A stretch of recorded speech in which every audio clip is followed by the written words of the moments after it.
So hi guys, good afternoon. For today's meal, 1 cup rice, uh, tauge, tapos yung leftover na paksiw na isda. So kain po tayo. Teka lang.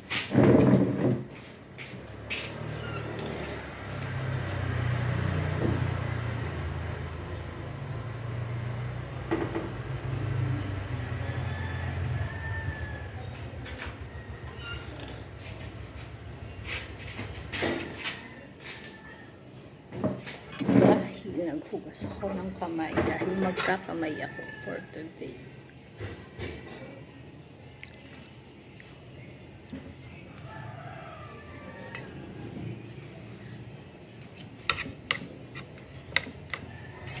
Kasi yung paksiw ay kakamayin ko.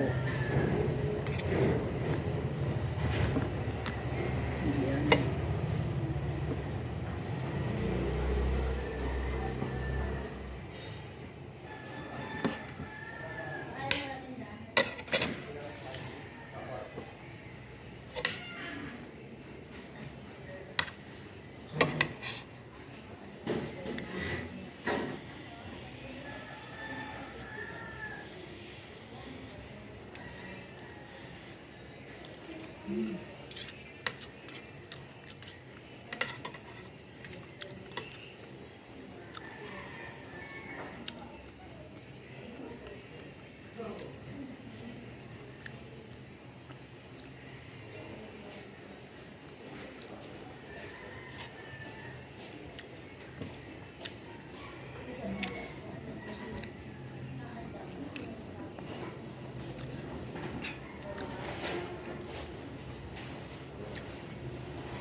Kailangan kasi siyang kakamayin kasi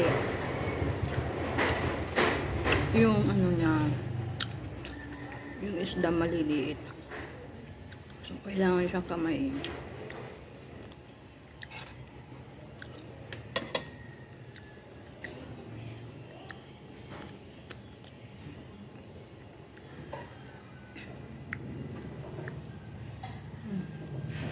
Diba?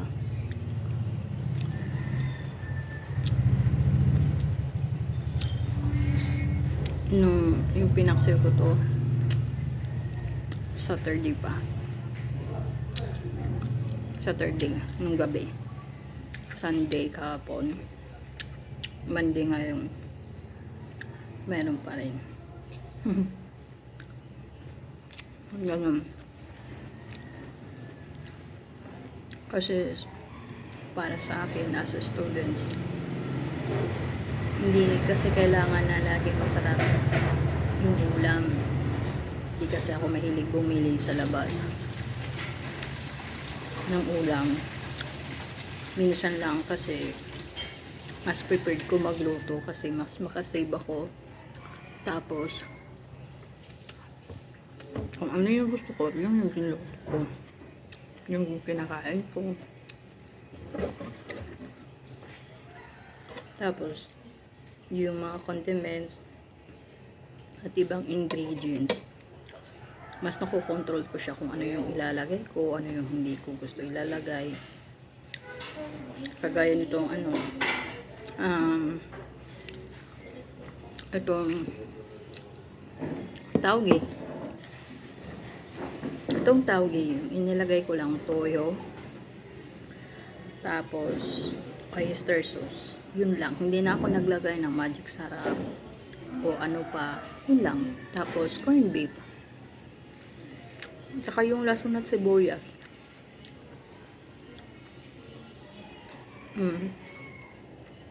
Hindi ako naglagay ng ano, magic sarap or bitchin. Yun. Minsan kasi ayoko nun. Tsaka ito din paksiw. ano lang yung nilagay ko.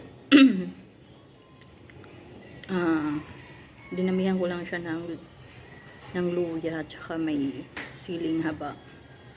At tapos ang tawag yung asin, tapos mantika, toyo, yun lang. Hindi rin ako naglagay ng bitchin or magic sarap.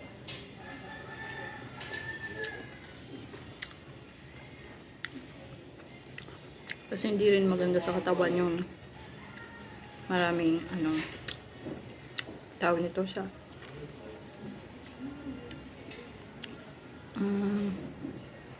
basta nakalimutan ko yung pangalan.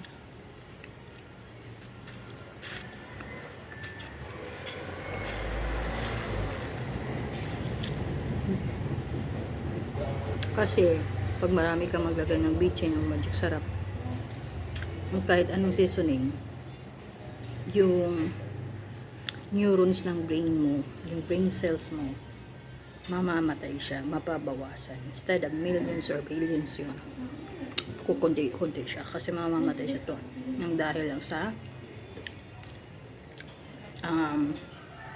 seasoning. So yun, para hindi madali magkaroon ng memory loss, bawasan gumamit ng bitchin at saka magic sarap o kahit anong seasoning. Mas maigi na kung ano yung lasa ng gulay o karne o isda, yun lang yung natural.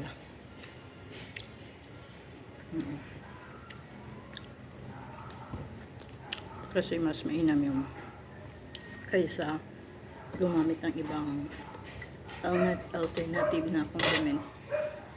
Ayan.